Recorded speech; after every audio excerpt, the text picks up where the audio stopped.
Kondisionerlərin borulama işçiliyi nə zaman olmalıdır?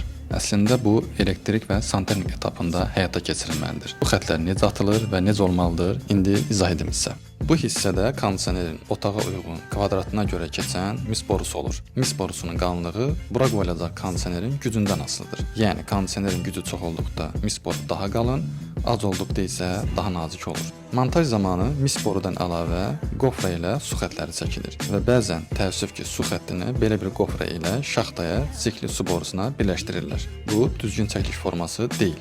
Düzgün çəkiliş forması belə olmalıdır. Bu hissədə gördüyümüz kimi sifon yerləşdirilməlidir və bu sifon ilə su şaxtada cikli su borusuna birləşdirilməlidir. Ondan ötürü ki, kondisionerin işləməsində gələcəkdə hər hansı bir problem yaşanmasın. Sonda mis boruya qaz vurulur və belə bir manometr quraşdırılır ki, hər hansı bir sızma olsa əvvəlcədən tədbir görülə bilsin. Kondisionerin yerləşməsi buradadır və bu xətlər döşəmə ilə gətirilib yuxarıya doğru texniki otağa keçirilib və sonda bu xətlər bloka birləşdiriləcək.